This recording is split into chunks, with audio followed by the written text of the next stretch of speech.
Pode um cristão desprezar a bendita esperança de que fala a Bíblia?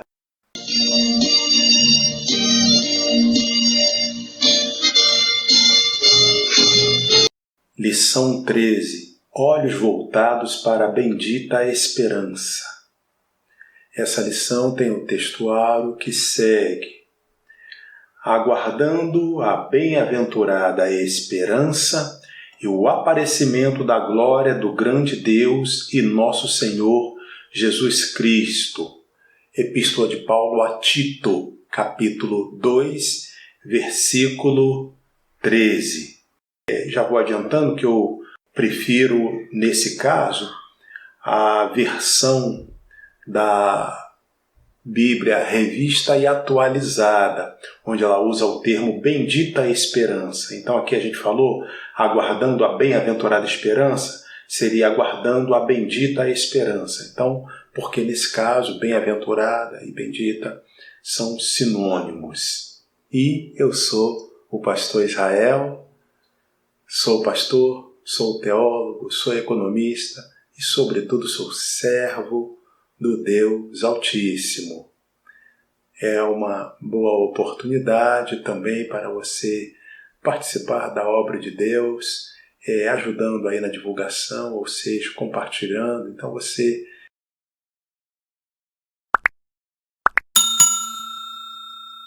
pode comentar, curtir e também ver aí se você está inscrito no canal, se você gosta, do trabalho.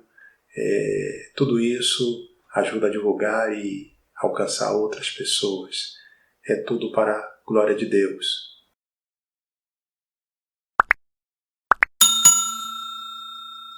Mais uma vez, lembrar que não tenho nenhuma monetização, não ganho nenhum recurso para fazer esse trabalho, como estamos falando. A não ser porque vem de um só, Mas só recebo aqui da parte de Deus. E da parte de Deus eu sou muito bem remunerado, sou muito bem recompensado, mais até do que eu mereço. Então vamos à verdade prática. A nossa esperança é algo vívido e real. Não se baseia em utopia e nem em imaginação humana, mas em fatos revelados na palavra de Deus e confirmados pela história. A leitura bíblica em classe será no livro de Atos dos Apóstolos, capítulo 1, versículos de 6 a 11, que passo a ler e fazer alguns comentários a partir de agora. Versículo 6. Aqueles, pois, que se haviam reunido perguntaram-lhe, dizendo: Senhor, restaurarás tu neste tempo o reino a Israel? Bom, aqui, quem estavam reunidos, a hermenêutica, eu posso dizer, mais aceita no meio cristão evangélico, é que nessa reunião aqui é aquela mesma de que fala o apóstolo Paulo, quando diz que dentre as aparições do Senhor Jesus, depois de ressurreto, apareceu a mais de 500 irmãos, e Paulo, quando escreve, ele diz, dos quais alguns ainda estão entre nós. Esse, então, seria a mesma questão aqui. Os irmãos estavam reunidos e Jesus, então, apareceu e falou com eles estas palavras. E disse-lhes, quem disse? Jesus disse, então, a esses irmãos, a esses discípulos que estavam ali, reunidos. Não vos pertence saber os tempos ou as estações que o Pai estabeleceu pelo seu próprio poder. Mas recebereis a virtude do Espírito Santo, que há de vir sobre vós, e ser-me-eis testemunhas, tanto em Jerusalém, como em toda a Judéia e Samaria, e até aos confins da terra. Aqui, principalmente quando falamos de missões, é o grande argumento para missões transculturais, que Jesus disse: ser-me-eis testemunhas tanto em... Aí fala de Jerusalém e Samaria, em toda a Judéia. Bom, então era relativamente próximo, mas essas regiões, né, ali na época a gente chamava tudo isso de Palestina. Mas ele diz até os confins da terra. E os confins da terra aí já chega até nós aqui na América do Sul, pela distância que estamos do Oriente Médio. Na América do Sul, eu vejo que depois do Brasil, a gente tem abaixo, né, ao sul do Brasil tem o Uruguai, e ao sul do Uruguai ainda tem a Argentina, um bom pedaço da Argentina que vai se encontrar lá no extremo sul da América do Sul, lá com o Estreito de Magalhães, que passam ali os navios, conforme a viagem, né, para passar do Atlântico Sul para o Pacífico. Versículo 9. E quando dizia isto, quem dizia? Jesus. Vendo-o eles, foi elevado às alturas e uma nuvem o recebeu, ocultando-o a seus olhos. E, estando com os olhos fitos no céu, enquanto ele subia, eis que junto deles se puseram 2 varões vestidos de branco, os quais lhes disseram, já estamos no versículo 11, o último dessa leitura recomendada: varões galileus, por que estáis olhando para o céu? Esse Jesus que dentre vós foi recebido em cima no céu, há de vir, assim como para o céu o viste ir. Na minha igreja, lá da minha adolescência, aí tinha esse versículo aqui na declamação, depois do varões galileus, por que estáis olhando para o céu? Esse Jesus que dentre vós foi recebido em cima no céu, há de vir, assim como para o céu o viste ir. Aí o coral todo cantava: no trono em glória virá o Senhor, com seus santos anjos em grande esplendor. Aí, se você se lembra disso aí, coloca aí no comentário aí, e Deus seja louvado. O objetivo geral dessa lição é voltar os olhos para a bendita esperança. A expressão bendita esperança se refere à segunda vinda de Cristo, que é a esperança da igreja desde que Jesus retornou ao céu. Essa expectativa vem aumentando à medida que o tempo vai passando. A presente lição pretende esclarecer quão breve será esse evento para que cada um mantenha a vigilância e a fidelidade. Essa lição será ministrada em 3 capítulos, sendo o capítulo 1, breve o Senhor virá. Capítulo 2, a necessidade de vigilância. E capítulo 3, vivendo com fidelidade. Então, vamos direto ao capítulo 1, breve o Senhor virá. A vinda de Jesus é tão certa quanto a sucessão dos dias e das noites. E disso não temos a menor dúvida. Esse dia está próximo e os sinais que precederão a vinda de Cristo já estão presentes. A segunda vinda de Cristo é uma verdade ensinada na Bíblia inteira, com abundância de detalhes nos evangelhos e nas epístolas. Todos os ramos do cristianismo concordam que Jesus um dia voltará, mas essa unanimidade não ocorre no tocante à maneira como isso vai acontecer. Há diversas interpretações sobre o tema, que fogem ao escopo da presente lição. Inclui-se na expressão segunda vinda o arrebatamento da igreja e a vinda de Jesus em glória. Quando o Senhor Jesus ascendeu ao céu, Os varões de branco disseram que ele virá da mesma maneira que subiu. Esse cenário é de sua vinda em glória e não do arrebatamento da igreja. Bom, então para dar aqui uma pincelada, porque eu não sei se vai ter uma outra oportunidade de dizer. Jesus subiu, esse texto que a gente leu na leitura recomendada, aconteceu no Monte das Oliveiras.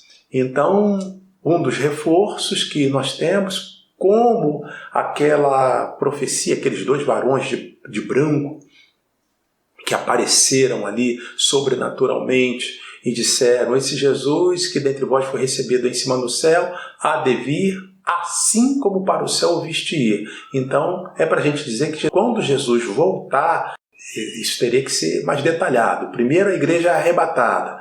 Aí, 7 anos depois, Jesus voltará com poder e grande glória e a sua igreja reunida e todo olho o verá. Quando a gente compara aí determinadas glórias que os homens já enfrentaram, a gente é possível ter notícia, ver na televisão, na época em que os estádios eram lotados, um estádio inteiro cantando parabéns para um treinador. Pois é muita glória.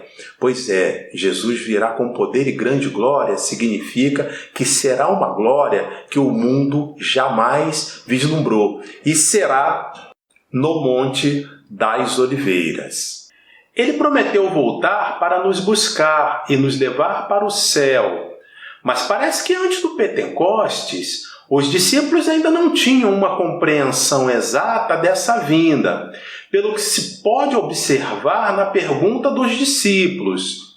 Abre aspas. Senhor, restaurarás tu neste tempo o reino a Israel? Fecha aspas. Talvez estivessem ainda pensando num reino físico, político, que era o pensamento dominante em Israel. Mas Jesus os corrige por 2 razões principais. O dia e a hora dessa bendita esperança é exclusividade do Pai, está fora do radar humano. E a restauração do reino de Deus não é só para Israel, mas para todos os povos. Abre aspas. Jerusalém, como em toda a Judéia e Samaria, e até os confins da terra. Fecha aspas. Aqui também importante dizer, o mais provável é que até aquele momento, os discípulos pensassem no reino dos céus, o reino de Deus, pensasse na restauração do reino de Israel. Mas não era esse pensamento correto. O correto é que passamos então a montagem da igreja, que o próprio Senhor Jesus também falou: sobre esta pedra edificarei a minha igreja, as portas do inferno não prevalecerão contra ela. E o Senhor Jesus então vem salvando pessoas ao longo desses, a gente já está aí com 2000 anos, né? Ao longo desses 2000 anos que vai compondo a sua igreja. Sabemos que a vinda de Jesus está próxima pelos sinais claros que o Senhor Jesus nos deixou. Pregamos por toda parte que Jesus breve vem. E essa mensagem está em nossos hinos congregacionais e nos diversos cânticos baseados nas Escrituras. Ninguém sabe o dia e nem a hora, mas o Senhor Jesus deixou sinais claros e evidentes que mostram que esse dia está próximo. Os principais são a efusão do Espírito Santo, uma promessa para os últimos dias, que a partir do avivamento da Rua Azusa tem se espalhado pelo mundo inteiro. Rua Azusa, nós exploramos bastante, detalhamos bem o que era isso aqui. Eu não vou repetir nessa lição porque é uma riqueza muito grande de detalhes. Aí, se você, por acaso, não assistiu, deve estar aí a diferença de um mês anterior a essa aqui. É só você fazer as contas e aí vai falar sobre Rua Azusa. Lá nós falamos sobre Rua Azusa. Os pentecostais são o maior movimento protestante do mundo.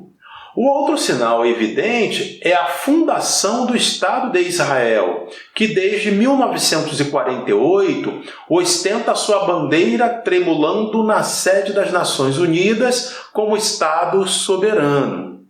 O avivamento da Rua Azusa está na lição 11, ainda disponível nesse canal. Nós estamos na lição 13, então só ver aí o tempo que você leu, uma por semana, dá para fazer as contas aí, você facilmente localizar. E eu sempre digo, ainda está, porque os dias são maus. A gente não sabe por quanto tempo a gente vai ter essa plataforma disponível para a gente falar a palavra de Deus. A síntese do tópico 1, a vinda de Cristo é tão certa quanto a sucessão de dias e estações, porque nosso Senhor o garantiu. Capítulo 2. A necessidade de vigilância. A vigilância se faz necessária porque ninguém sabe o dia da vinda de Jesus. Entendemos como vigilância o ato ou efeito de vigiar, o estado de quem permanece alerta, de quem procede com precaução para não correr risco. Devemos permanecer acordados, atentos no cuidado de não nos afastarmos de Jesus e guardar a bendita esperança. Essa questão do risco, nos ensinos acadêmicos mais modernos, tem sido enfocado em dois fundamentos: probabilidade e impacto. Então, esses dois fundamentos para a gente avaliar o potencial desse risco, ou seja, numa linguagem mais popular, né? O estrago que esse risco poderia causar, em todos os sentidos, econômicos, financeiros, de vida humana, de integridade física, em caso de vítima, a quantidade de vítimas, isso tudo tem análise do risco envolvendo tudo isso. Mas esses dois fundamentos, impacto e a probabilidade. Então, quando isso é feito, até para também saber que há um limite de como, já que eliminar o risco é muito difícil, então quando a gente vai eliminando ele em grande parte, vai se tornando aquela atividade que oferece o risco, vai se tornando muito cara. Então chega um ponto que faz parte dessa técnica você admitir, ser tolerante com algum nível de risco. Em outra expressão, a gente chamaria de risco calculado. A dificuldade disso, quando se fala de coisas espirituais, é enorme. Porque como calcular a probabilidade de Jesus vir ou não? Olha, para os que creem, é 100%. Ele virá. O texto que nós demos aqui, Jesus virá. Isso é tão certo quanto existe a variação de dias e noites. Tão certo como existe a mudança nas estações do ano. Isso é para quem crê. E para quem não crê, talvez diga que não, isso não vem não e tal. Aí você vai fazer o quê? Vai fazer uma média disso? Ou seja, não tem como cuidar. E aí a pessoa que não tem Jesus, que ainda não aceitou Jesus, fica realmente correndo esse grande risco, porque após o arrebatamento da igreja, tudo de dificuldade que você já viu ou porventura esteja vendo vai ser muito pouco em vista do que virá, em comparação com o que virá. Então, por essa razão, o importante é, se você ainda não o fez, é aceitar Jesus agora, porque aí sim é a garantia de, antes de começar essa grande tribulação, você está no rol da igreja que será arrebatada para ficar com Cristo e escapar disso tudo. Aí, de novo, quem crê tem isso como 100%, como eu tenho. Quem não crê, será que é mesmo? E tal. aí você terá que decidir. Só você pode decidir por você. A Bíblia diz que cada um dará conta de si. O marido não decide pela mulher, a mulher não decide pelo marido. E a questão de pai ou mãe ainda tem uma limitação. Porque enquanto for crianças, e esse crianças a gente não consegue estabelecer, eu fiz uma lição que eu provoquei isso, né? A partir de quantos anos deixa de ser criança para esse efeito aqui de que fala a Bíblia? Porque Jesus disse, deixai vir a mim as criancinhas, porque dos tais é o reino dos céus. Então, eu afirmo, uma criança recém-nascida, até 1 ano, pronto, com certeza essa aí está guardada. Mas em algum momento ela deixa de ser criança. Então essa criancinha até 1 ano, não importa o que o pai tenha feito, a mãe tenha feito, para onde vai levá-la, a criança está salva. Mas depois que cresce e se torna adolescente, jovem, aí cai no mesmo caso. O pai não toma, o pai e a mãe não tomam a decisão pelos filhos e os filhos não tomam pela mãe. A Bíblia diz, né? O pai não levará sobre si a iniquidade do filho e sequer o filho levará sobre si a iniquidade do pai. Mas a alma que pecar, esta morrerá. Isso era do Antigo Testamento, mas no Novo se aplica, porque é vida eterna para os que forem salvos, porque não vão mais morrer, e para os que vão se perder, a Bíblia chama de a segunda morte, né? Pois será nesse sentido, morte eterna, mas só que é uma morte que não será inconsciente, estará consciente, será um sofrimento eterno. O Senhor Jesus nos exorta com muita ênfase sobre a necessidade da vigilância. Abre aspas. Vigiais, pois, porque não sabeis a que hora há de vir o vosso Senhor. Fecha aspas. A razão disso é porque ninguém sabe quando vai acontecer a sua vinda. Essa era também a preocupação nos ensinos dos apóstolos. O ensino de Jesus nas diversas parábolas e nos discursos escatológicos, como em Mateus e Lucas, dá muita ênfase à necessidade de os crentes estarem atentos. Discursos escatológicos é uma expressão do grego. Então, escatologia, doutrina das últimas coisas, significam coisas que estão por vir. É quando Jesus fala, quando vier o Filho do Homem, aí ele começa a contar, fala sobre grande tribulação, enfim, coisas que virão a partir do evento, do arrebatamento da Igreja do Senhor e Salvador Jesus Cristo. Muitos líderes e grupos religiosos arriscam-se em marcar a data da segunda vinda de Cristo. Alguns deles cravaram várias datas, outros, depois de constatarem que elas não batiam, reinterpretaram as supostas profecias e as protelaram para outras datas. Todos esses líderes e grupos falharam. É um erro tentar adivinhar os tempos e as estações, pois só Deus sabe o dia e a hora. Eu estava na faculdade teológica e eu lembro que o professor falou, não só para mim, para toda a turma ouvir. E certamente alguns colegas daquela turma hão de lembrar que houve uma pessoa, na época era muito famosa no meio evangélico, hoje já dorme no Senhor, que marcou a data para Jesus voltar para 1984. E aí, evidentemente, né, que não se verificou, e aí depois a coisa ficou dito por não dito.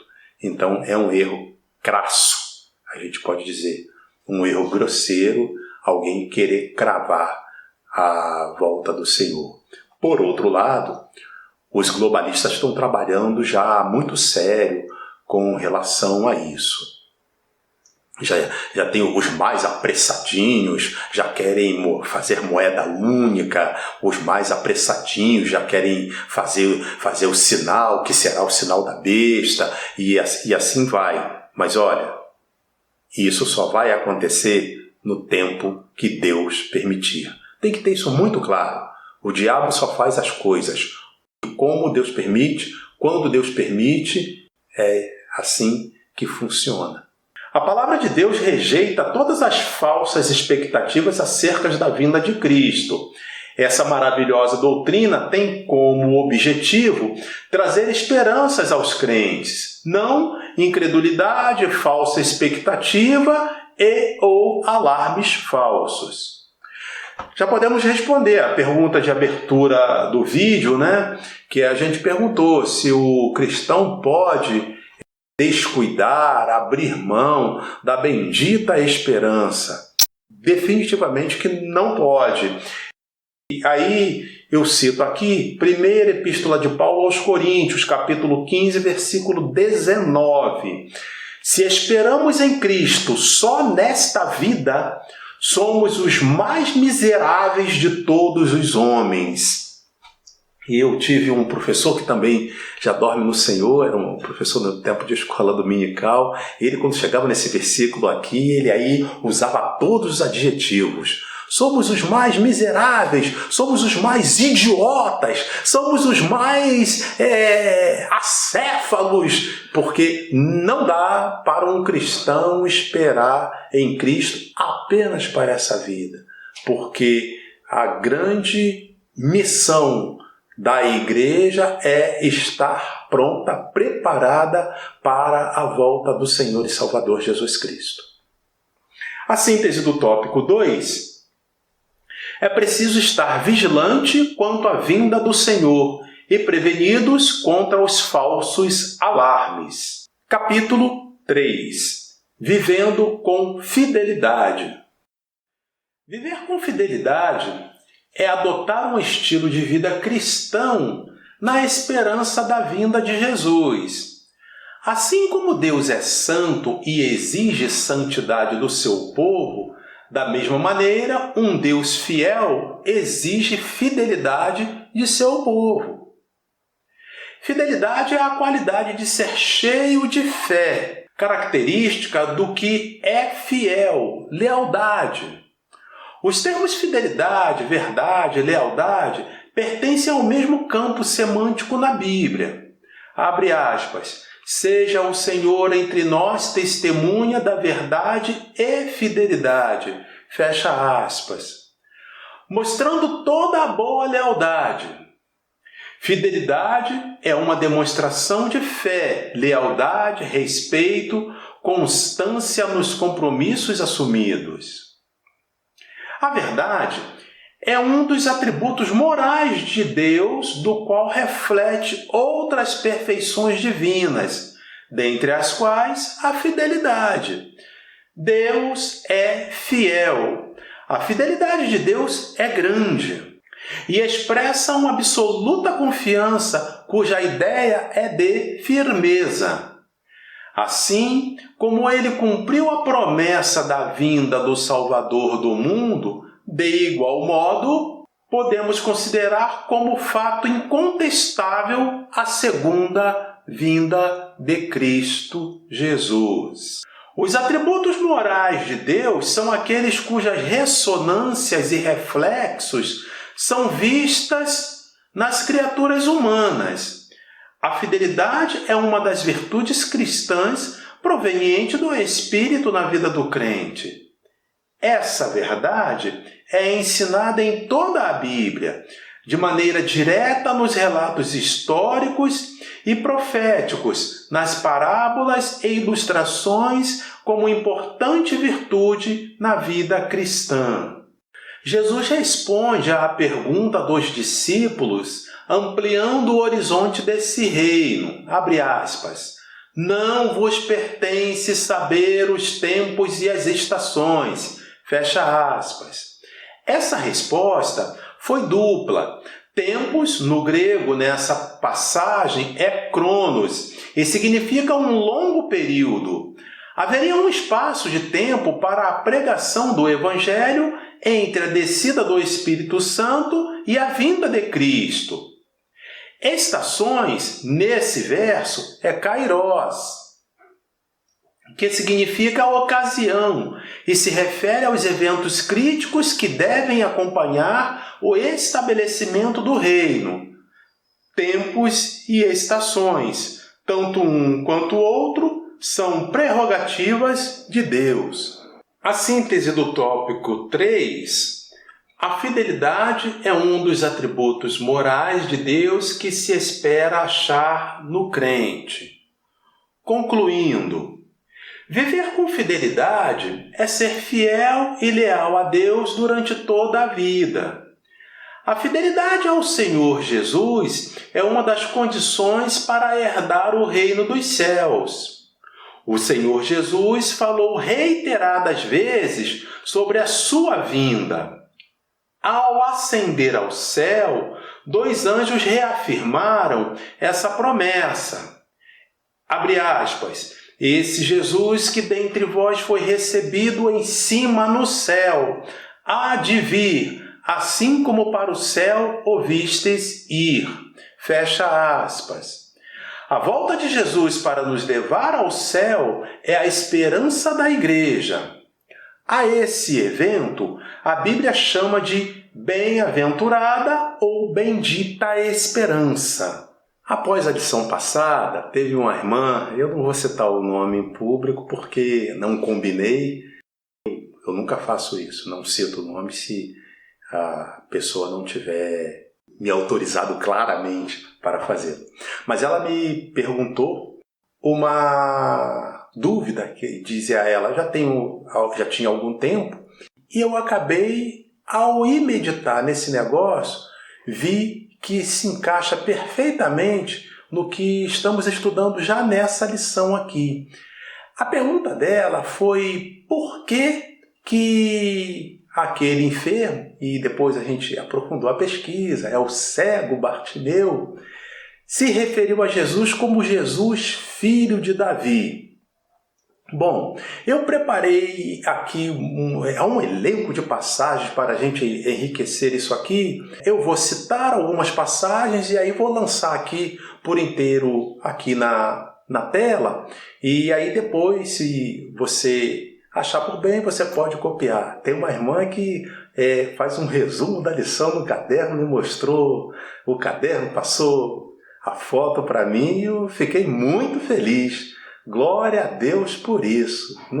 Já não esqueço mais de orar por ela. Bendito e louvado seja o nome do Senhor e Salvador Jesus Cristo. Bom, então o que acontece? Essa passagem eu vou tomar como referência Marcos capítulo 10, referência já na tela, do versículo 46 a 52. Essa passagem ela se encontra nos evangelhos sinóticos, ou seja, além de Marcos, está também em Mateus e está também em Lucas. Aí tem algumas pequenas variáveis de ponto, mas não vem ao caso agora. Então nós vamos tomar como referência o que está escrito em Marcos, até para poder ganhar tempo, porque senão fica muita coisa para a gente falar.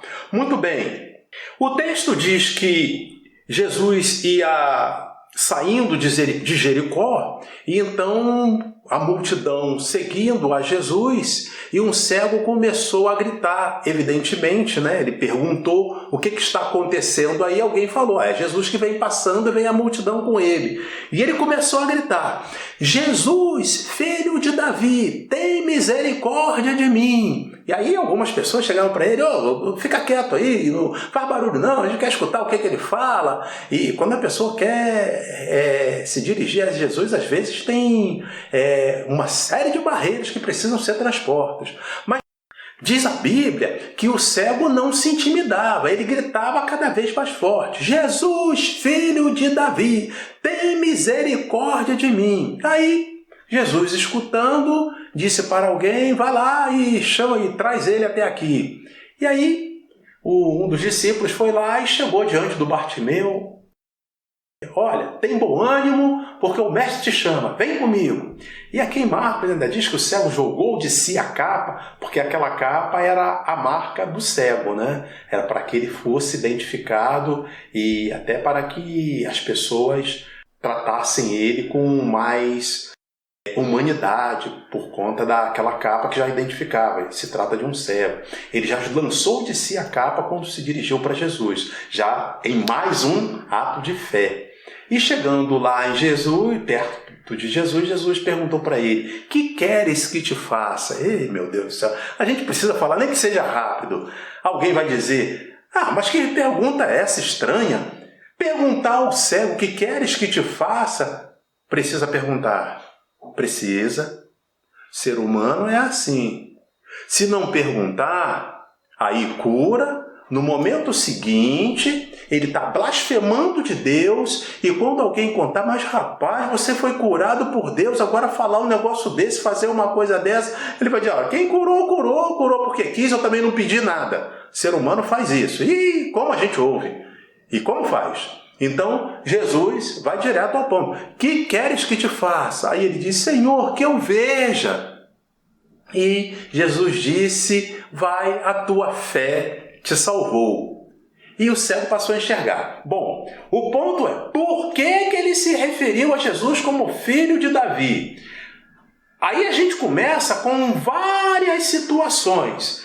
Por exemplo, eu vou logo adiantar aqui, em Mateus, é o capítulo 1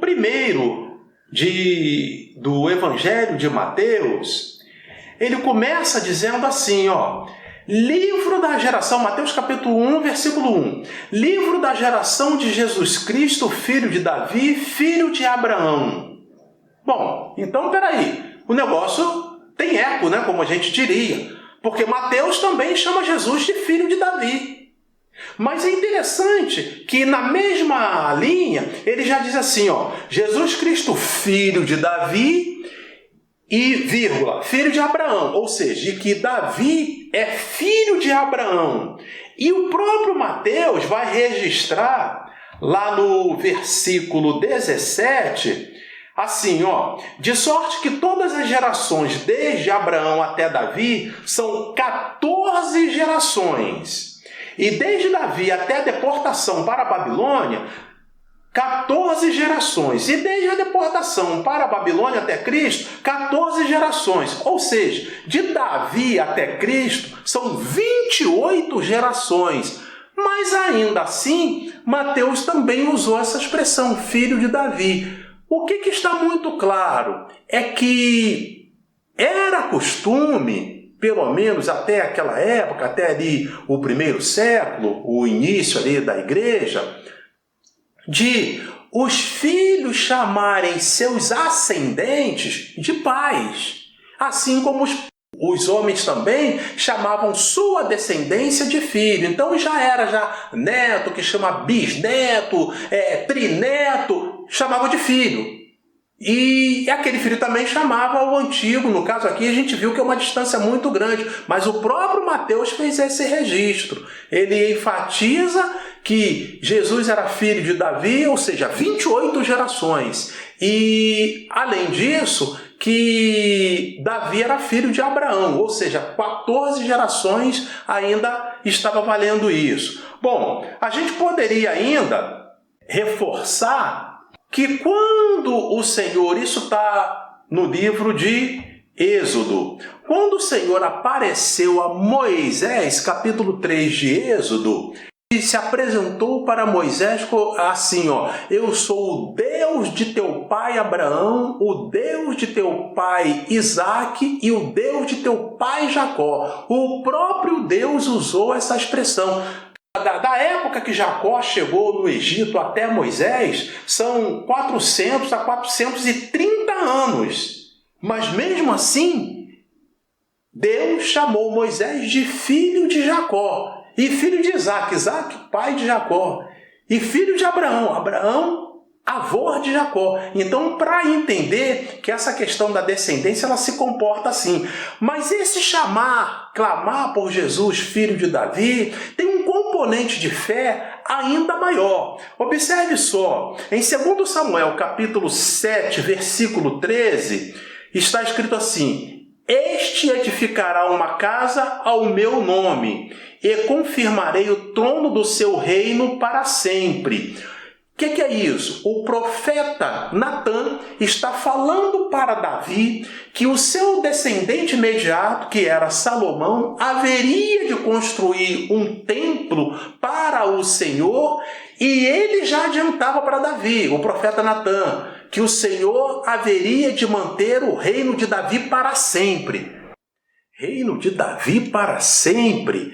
Aí a pessoa que tiver um pouco mais de intimidade com a Bíblia vai dizer, mas espera aí, realmente Teve ali Salomão, aí que era o filho. Aí, quando chegou nos dias da sucessão de Salomão, que veio Roboão, neto de Davi, o reino foi dividido, ficou apenas o reino do sul. E aí realmente teve os reis sendo sempre descendentes de Davi. Porém, justamente o que Mateus fala, né? Quando teve a levada, a ida do povo para a Babilônia, quando foram cativos para a Babilônia, aí não teve mais rei nenhum. Como é que pode ser isso? Pois é, esse aí é o ponto. O profeta Isaías também disse, olha, no capítulo 9, versículo 7 de Isaías, olha o que disse o profeta: do incremento deste principado e da paz não haverá fim sobre o trono de Davi e no seu reino, para o firmar e o fortificar em juízo e em justiça, desde agora e para sempre. O zelo do Senhor dos Exércitos fará isso. Então agora está redundante esse negócio de reino para sempre. O reino não tinha acabado? Como é que é isso? Aí o próprio Davi também escreveu, entre outros salmos, o Salmo 24. Eu vou ter que ler alguns versículos aqui para poder ficar bem enfatizado.